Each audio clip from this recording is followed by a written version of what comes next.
Bonjour et bienvenue dans notre série de podcasts réalisée à l'occasion de la célébration des 190 ans de Blanchon Group. Un espace de discussion et d'échange dédié à l'innovation, à la recherche technologique et au développement durable.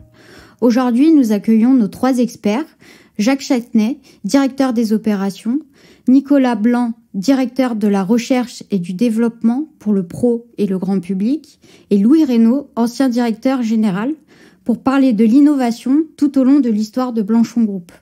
Pour commencer, quel rôle l'innovation a-t-elle joué dans l'histoire de Blanchon ? L'innovation, c'est la base, le socle de notre société.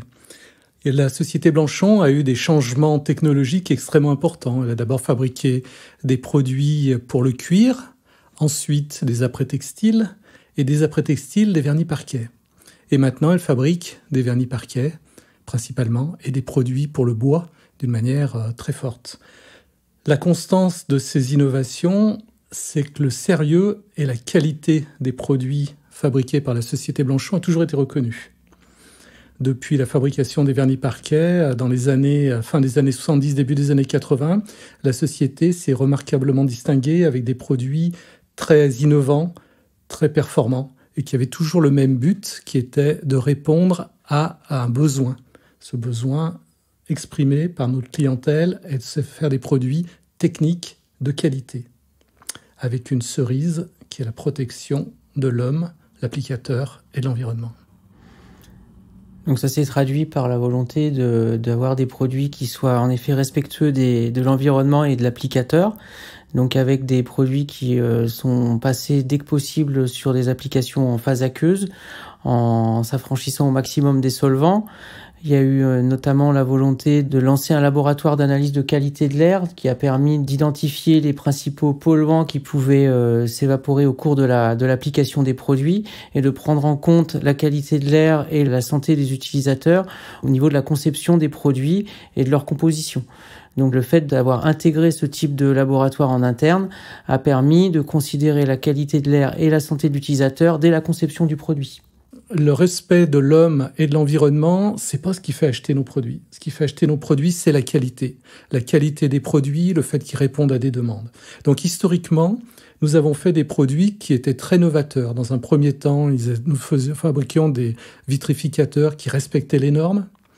Très tôt, dans la fin des années 80, je me souviens d'un voyage que l'on a fait avec Jacques Châtenay en Hollande, où nous sommes revenus avec une conviction cheville au corps, tous les deux, qui était de demain, nous ne fabriquerons que des produits en phase aqueuse. Alors que 90%, pour pas dire 95% des produits du marché étaient des produits solvants. Pourquoi des produits en phase aqueuse ? Mais parce que leurs performances de qualité sont très élevées et en plus, bien évidemment, ils répondent à nos critères de cœur qui sont le respect de l'homme et de l'environnement.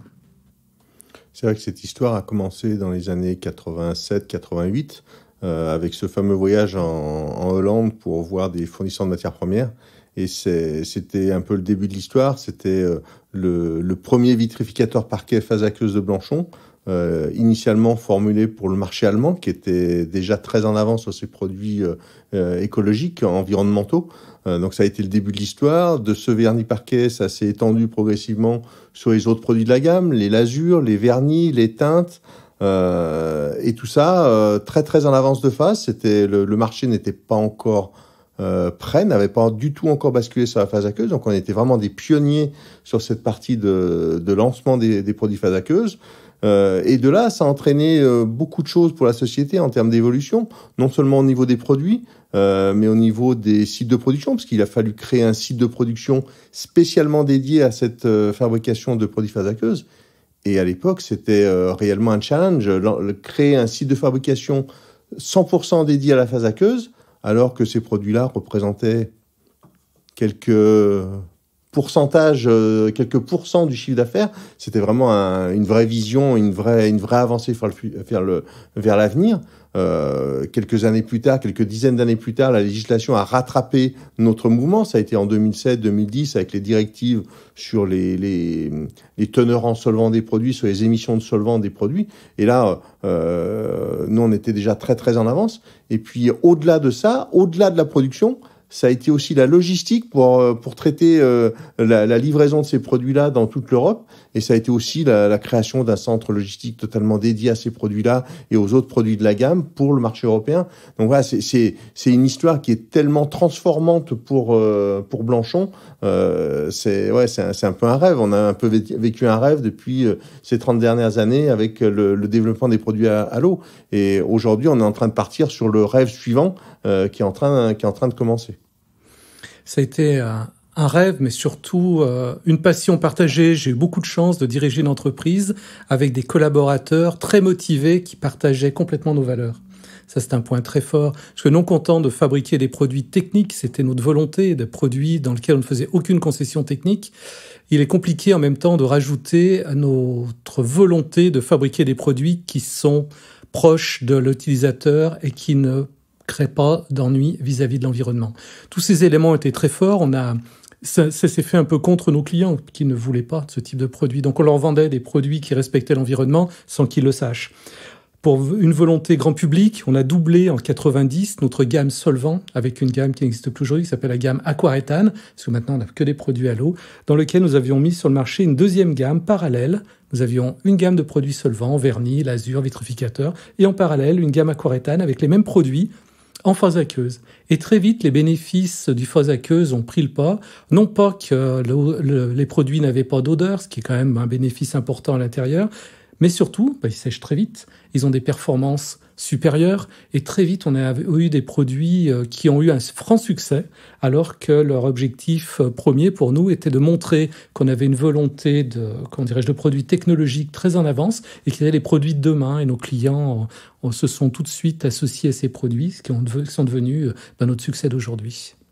Et en parallèle, là, on parle des domaines grand public, professionnels. Mais on a eu le même type de révolution technologique dans la partie industrielle, dans les vernis industrie, avec le lancement des premiers vernis à séchage sous des lampes ultraviolets dans les années 90 pour le marché du parquet en bois, où là on a remplacé des produits traditionnels à base de solvants, où on avait besoin de beaucoup d'énergie pour chauffer, pour évaporer les solvants.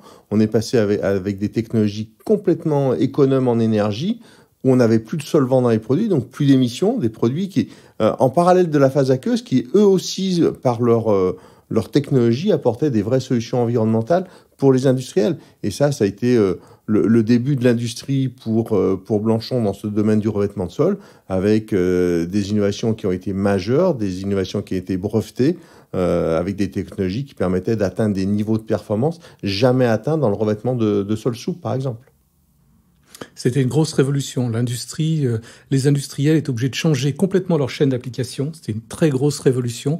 Mais par contre, le bénéfice pour eux était énorme. Parce qu'ils avaient des chaînes qui faisaient 150, 200 mètres de long. Ils les transformaient en chaînes beaucoup plus courtes, mais qui consommaient 100 fois moins d'énergie. Pour pas dire 1000 fois moins d'énergie. Et qui ne polluaient pas. Donc c'était un point important. 100% de sec.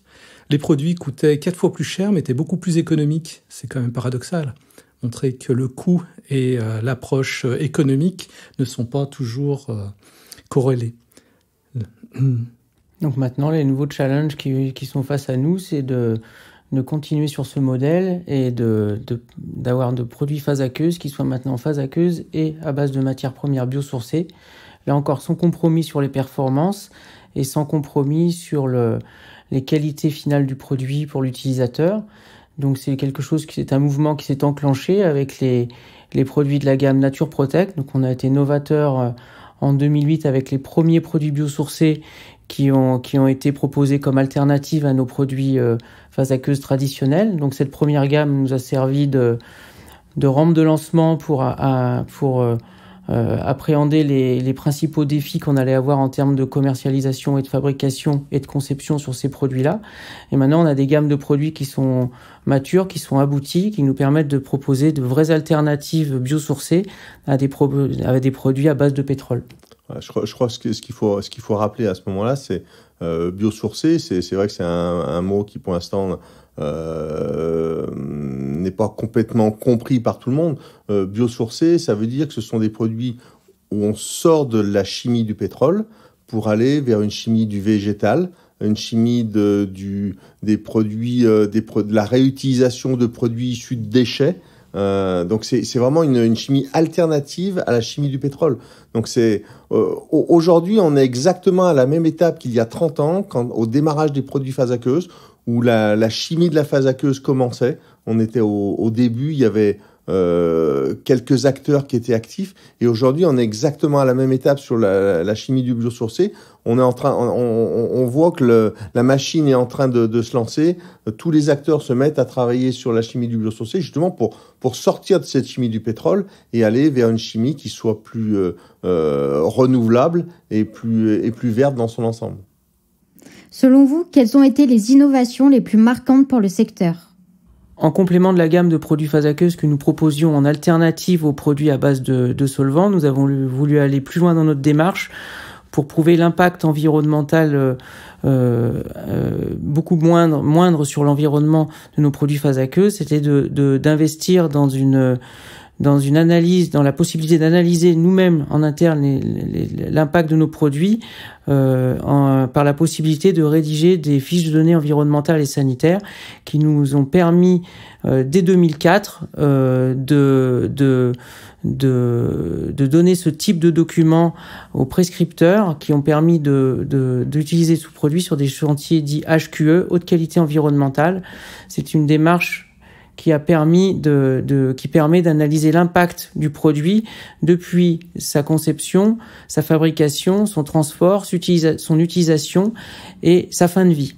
Ce type de démarche qui est maintenant très commune, qui est l'impact carbone, le bilan carbone d'un produit, était à l'époque novatrice, et les chantiers haute qualité environnementale ont été l'occasion de développer sur le marché la gamme environnement, qui était la première gamme complète sur le marché professionnel, bénéficiant de fiches de données environnementales et sanitaires sur l'ensemble des produits.